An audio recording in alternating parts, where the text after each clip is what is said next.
এই তোর এত বড় সাহস, আমাকে মারিস? চারু বিস্ফোরিত নয়নে তাকিয়ে রইল রুশানের বিকৃত মুখের দিকে। স্তব্ধ হলো সে।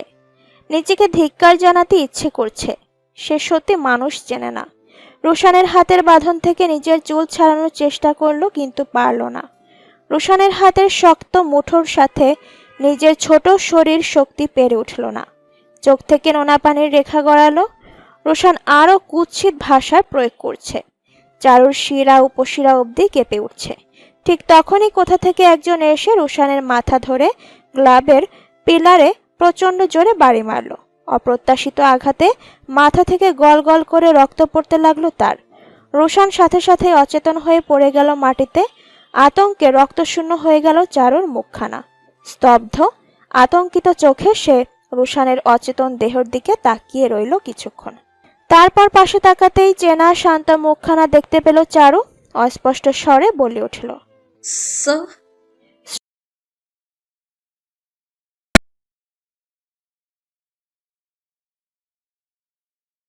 কালো কোট পরিহিত পুরুষকে শীতল স্বরে বলল, বেঁচে থাকলে হসপিটালে অ্যাডমিট করো। লোকটি মাথা নাড়িয়ে মানুষ জোগাড় করলো। তারপর তারা রুশানের হাত পা ধরে তাকে নিয়ে গেল। চারু এখনো নির্বাক চেয়ে রয়েছে। শ্রাবণ তখন ধীর স্বরে চারুকে বলল, চলুন মিস মেহনাজ। নিকশ কালো আধার। শ্রাবণ গাড়িটা থামালো ঠিক এলিভেটর এক্সপ্রেসের একটি জায়গায়। চারপাশ নীরব নিস্তব্ধ। শোষো করে মিনিট 20 পর এক দুটো গাড়ির দেখা পাওয়া যাচ্ছে।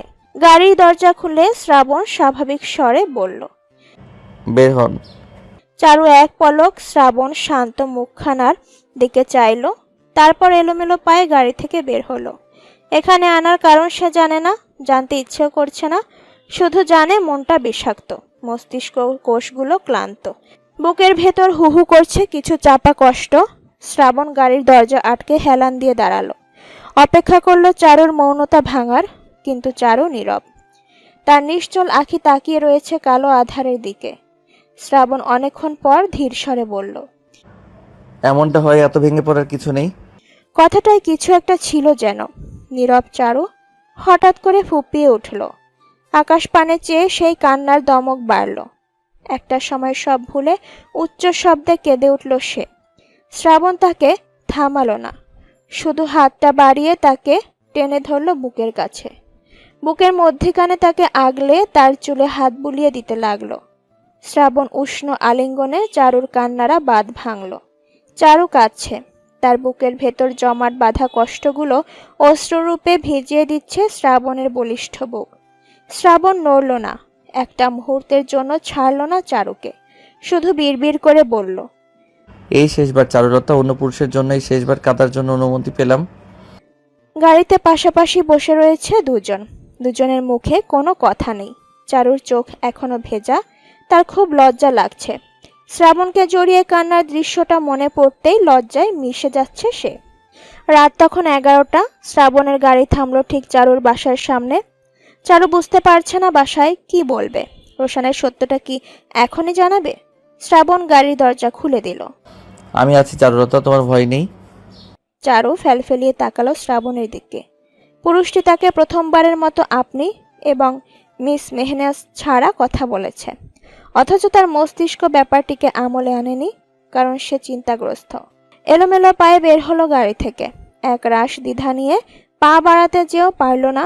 পেছনে ফিরে শ্রাবণের দিকে তাকাতেই সে বলল, আজকে কিছু বলার নেই, কালকে ধীরে সুস্থে বলবেন। আপনি একটু আমার সাথে যাবেন? ভয় পাচ্ছেন কেন? জানি না। ঠিক আছে। শ্রাবণ চারুর সাথেই তার ঘর অবধি গেল। চারু বেল বাজাতেই চারুর মা দরজা খুললেন। তার মুখখানা হাসিহীন, বেজার। চারু এবং শ্রাবণকে তীক্ষ্ণ চোখে এক দফা দেখে গম্ভীর স্বরে শুধালেন, কোথায় ছিলে? চারু শুকনো গলায় বলল, একটা জরুরি কাজ ছিল। চারুর কথাটা শেষ হবার সাথে সাথেই চারুর মা তার গালে সজোরে চড় বসিয়ে বললেন, বেহায়া মেয়ের মা হবার থেকে মরে যাওয়া ভালো ছিল। চারু স্তব্ধ চোখে তাকিয়ে আছে মায়ের দিকে। মায়ের এমন অপরিচিত রূপ এই প্রথম দেখছে চারু। তার মতে মা বোকা ধরনের মহিলা। সব সহ্য করে সংসারের জন্য হাসা তার একমাত্র কাজ। কঠিন থেকে কঠিন সময়েও মাকে মুখ বুজে সবটা সহ্য করতে দেখেছে সে। কখনো চারুর বাবার উপর উচ্চবাচ্য করতে দেখেনি চারু। মামাদের কাছ থেকে প্রতারিত হবার পরও তিনি ছিলেন শান্ত। তার মাঝে কোনো প্রকার প্রতিবাদ করার সাহস বা ইচ্ছে পরিলক্ষিত হয়নি। চারুর গায়ে কখনো হাত ওঠাননি তিনি শাসন করতে পারেন না। অথচ আজ তার অগ্নিমূর্তি চারুকে বিমূঢ় করে উঠল। অস্পষ্ট স্বরে বলল, তুমি মারলে আমায় মা? তুমি এমন কোনো কাজ করনি যে তোমাকে মাথায় তুলে নাচবো। আমি মার খাবার মতো কোনো কাজ করিনি মা। চারু দৃঢ় কণ্ঠে, মার রাগ যেন বেড়ে গেল। তিনি হিংস্র গলায় বলে উঠলেন, রাতে একটা পুরুষের সাথে ফষ্টি নষ্টি করার সময় খেয়াল ছিল না তোমার? এখন বড় গলায় কথা বলছো। তোমার উগ্রতা দেখে আমি তাজ্জব বনে যাচ্ছি। কি বাজে কথা বলছো তুমি? মাথা ঠিক আছে তোমার? এই খবরদার, গলা উঁচু করবি না, একদম গলা টিপে মেরে ফেলবো। চিনিস তুই আমাকে? এতদিন যখন মানুষ আমাকে বলতো তোমার মেয়ে বেশ্যামি করে, আমি বিশ্বাস করতাম না। আজ নিজের চোখে দেখেছি। ছিছি, এই মেয়েকে পেটে ধরলাম কি করে? আজ থেকে তুই আমাকে মা ডাকবি না। আমি মনে করব